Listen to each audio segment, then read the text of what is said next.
तो हेलो दोस्तों, मैं हूं रविंद्र कुमार और आपको शिव तेरस की ढेर सारी शुभकामनाएं मेरी तरफ से। आज शिव तेरस है तो आपको सभी को शिव तेरस की ढेर सारी शुभकामनाएं। ठीक है। क्लास 10th का चैप्टर चैप्टर फोर्थ चैप्टर कौन सा? फोर्थ चैप्टर स्टार्ट करने वाले हैं। द्विघात समीकरण क्या करने वाले हैं? द्विघात समीकरण, क्वाड्रेटिक इक्वेशन। क्वाड्रेटिक इक्वेशन हमारा जो चौथा चैप्टर का नाम है वो क्वाड्रेटिक इक्वेशन यानी द्विघात समीकरण। यानी कि ये द्विघात समीकरण होता क्या है, पहले इसके बारे में कॉन्सेप्ट जान लेते हैं। इसका क्या जान लेते हैं?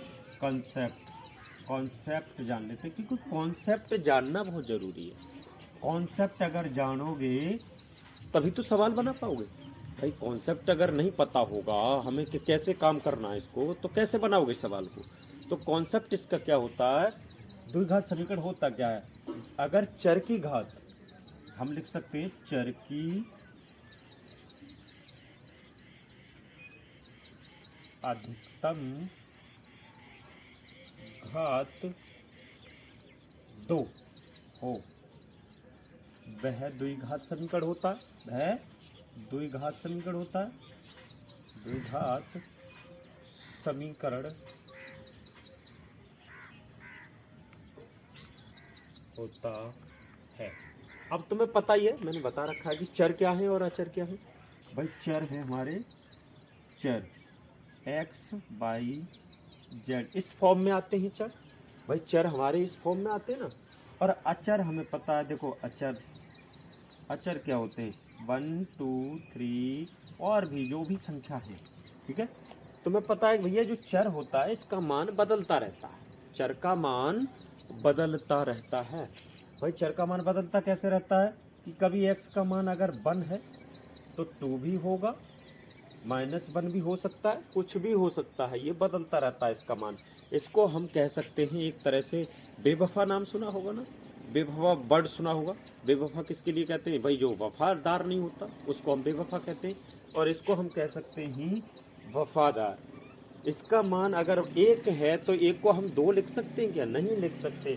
भाई 2 है तो 2 ही रहेगा, 3 है तो 3 ही रहेगा, 3 4 नहीं हो जाएगा, नहीं 4 पढ़ेंगे उसको। ठीक है, क्लियर है? मेरे हिसाब से क्लियर हो गया होगा।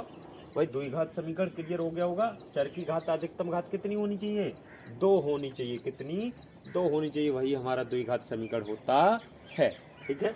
अब जैसे मान लो कि ये कोई इक्वेशन देता हूँ, एक इक्वेशन देता हूँ, 2x² प्लस 2x की घात 5 प्लस 2 की 2x। बेटा ये बताइए कि यह द्विघात समीकरण है क्या? भाई इसमें अधिकतम घात कितनी है? भाई 2, इस पर तो 2 है, इस पर 1 घात है। अगर कुछ भी घात नहीं होती तो भाई 1 मान लेते हैं उसके ऊपर। 1 होता है, छुपा हुआ होता है, 1 ही होता है भाई उसकी घात। भाई इसमें अधिकतम घात कितनी है? 5 है।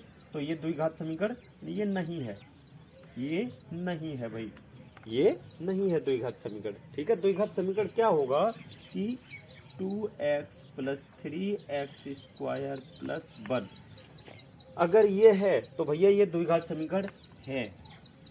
ये द्विघात समीकरण है। ये द्विघात समीकरण है क्योंकि इसमें अधिकतम घात कितनी है? भाई ये 2 है, यहाँ पर 1 है। देखो अधिकतम घात कितनी है, हमें क्या देखना है? अधिकतम घात देखनी है। हमें क्या देखना है जी? अधिकतम घात देखनी है। वेरी गुड, समझ में आ गया होगा मेरे हिसाब से। जो कंडीशन होती है उस कंडीशन को जान लेते हैं कि क्या कंडीशन द्विघात समीकरण की होती है। चलो हम बताते हैं द्विघात समीकरण की कंडीशन क्या होती है। भाई द्विघात जो कंडीशन होती है उसको हम व्यापक रूप बोलते हैं। क्या बोलते हैं? व्यापक रूप, या फिर इसी को हम बोल देते हैं मानक रूप। मानक रूप बोल देते हैं। ठीक है बेटा, मानक रूप, व्यापक रूप। ठीक है। अब इसका जो रूप, मानक रूप और व्यापक रूप होता क्या है? वो होता है हमारा ax² plus bx plus c बराबर 0। ये कंडीशन होती है व्यापक रूप की। कौन सी वाली कंडीशन होती है? ये कंडीशन होती है ax² plus bx plus c। इसमें एक और कंडीशन है कि a नॉट इक्वल टू 0। बस a का मान 0 नहीं होना चाहिए। इसका मान 0 नहीं होना चाहिए। अगर मान लो कि ये मान लो कि 4x² है, तो a का मान यहाँ पे 4 है, a का मान कितना है 4 है। अगर ये 0 होता, इसकी जगह पे 0 होता, तो ये 0x² हो जाता, तो ये क्या हो जाता, सभी का सभी 0 हो जाता। तो क्या ये वाली कंडीशन फॉलो करती? नहीं करती।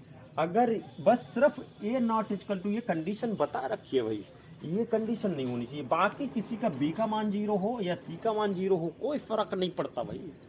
भाई सी का मान 0 हो तब भी कोई फर्क नहीं पड़ता, और बी का मान 0 हो तब भी कोई फर्क नहीं पड़ता। हमें बता रखा है कि बस ए का मान 0 नहीं होना चाहिए, ये कंडीशन होनी चाहिए। ये कंडीशन अगर बन जाती है तो समझ लेना कि द्विघात समीकरण है। सवाल है प्रश्नावली 4.1 का। ये सवाल क्या है, जांच कीजिए कि निम्न द्विघात समीकरण है या नहीं। भाई द्विघात समीकरण हमें पता है कि कौन सी कंडीशन अगर हमारी फॉलो करा दे, भाई ये वाली ax² plus bx plus c, अगर ये कंडीशन दिखाई दे तो समझ लेना कि ये हमारा द्विघात समीकरण है। इसमें अधिकतम घात x जो चर है उसकी अधिकतम घात कितनी होनी चाहिए, 2 होनी चाहिए, तो वो द्विघात समीकरण है। और ये व्यापक रूप में भी आ जाना चाहिए। समझ में आया कि नहीं? भाई मैंने कॉन्सेप्ट तुम्हें क्लियर करा दिया है। तो भाई सवाल को हल करते हैं। अभी ये सवाल उस कंडीशन में नहीं दे रखा है भाई, तो इसको हल करना पड़ेगा ना भाई। हल दिखाई दे रहा है, हमें कुछ दिखाई दे रहा है, इसको सोल्व कर लेते हैं। यानी तभी तो कह रहा है कि जांच कीजिए कि निम्न द्विघात समीकरण है कि नहीं। भाई जांच तो करना पड़ेगा ना इसके सवाल का। चलो हम जांच करते हैं। इस दिख रहा है हमें ये दो पक्ष है, x प्लस 1 का whole square equal to 2 into x minus 3 bracket में, ठीक है। तो भाई चलो हल डाल लेते हैं, इसका हल करते हैं। चलो हल डाल लेते हैं।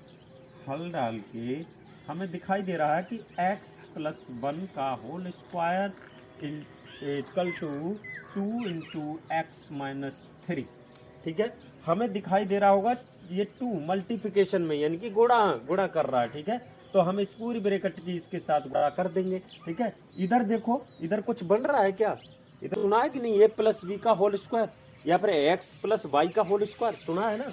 तो भैया इसमें वही वाला कंडीशन वाला फॉर्मूला लग रहा है, यानी कि a प्लस बी का whole square, a plus b का होल स्क्वायर वाला फॉर्मूला लग रहा है इसमें। देखो यही कंडीशन है कि नहीं। तो ये कंडीशन खुलती क्या है, a square plus b square plus 2ab, यही खुलता है ना भाई। भाई यही कंडीशन, ये वाली कंडीशन यही खुलती है ना। a का मान क्या है भाई, ये x है, ये a का मान है, और ये बन है, ये b का मान है। किसका?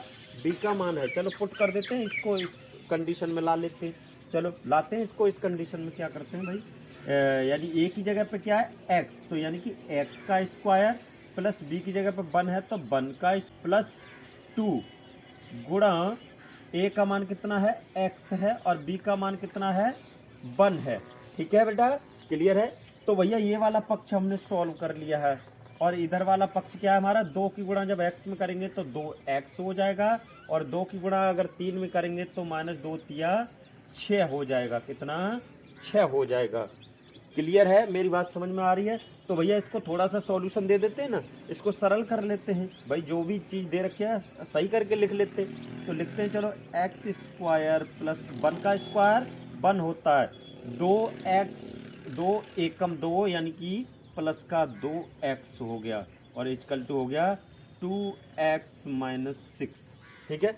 सबको इस साइड ले आते हैं भाई, इस वाले पक्ष की साइड में ले आते हैं। चलो ले आते हैं। क्या करते हैं, x square plus 1 plus 2x minus, देखो प्लस का है 2x तो माइनस का आ जाएगा 2x, और माइनस का 6 है तो प्लस का 6 हो जाएगा, और इधर क्या बचेगा भाई, 0 बचेगा। जब कुछ नहीं बचेगा तो क्या बचेगा, 0। चलो इसको सही ढंग से लिख देते हैं क्रम में। क्रम में कैसे लिखते हैं, यानी कि एक्स स्क्वायर है सबसे पहले, उसके बाद क्या है 2x है तो फिर 2x लिख देंगे, और माइनस का 2x है तो ये भी लिख देंगे। उसके बाद क्या 6 है प्लस का, और प्लस का ये 1 है, और इक्वल टू 0। तुम्हें दिखाई दे रहा होगा ये माइनस का 2x है, ये प्लस का 2x है, यानी कि 2x से 2x कट गया। तो बचा क्या हमारे पास, एक्स स्क्वायर प्लस, देखो 6 और 1 कितना हो गया, 7 हो गया, और इक्वल टू 0। हमें दिख रहा है कि ये अधिकतम घात इसमें 2 आ रही है। अधिकतम घात कितनी है, 2, और किस फॉर्म में आ रहा है ये, x square plus b x और प्लस सी इक्वल टू 0। अब तुम कहोगे कि भैया ये तो सी का मान तो ये है और बी नहीं है, इसमें कहीं दिखाई दे रहा, बी एक्स कहीं नहीं दिखाई दे रहा, यानी कि ए एक्स स्क्वायर दिखाई दे रहा, ए एक्स स्क्वायर दिखाई दे रहा। तो चलो भाई, हमने क्या बोला था कि ए का मान 0 नहीं होना चाहिए। हमने क्या बोला था, ए का मान नॉट इक्वल टू 0। ये ए का मान नॉट इक्वल टू 0, यानी कि ए का मान 0 नहीं होना चाहिए। बाकी जो बी का मान हो 0, सी का मान 0 हो, कोई फर्क नहीं पड़ता। तो ये हम लिख सकते हैं द्विघात समीकरण है। इसको लिख सकते हैं हम, ये हमारा द्विघात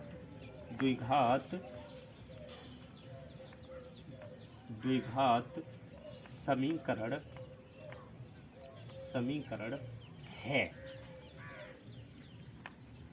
समझ में आ गया सबको भाई, ये हमारा द्विघात समीकरण है। तो इस तरह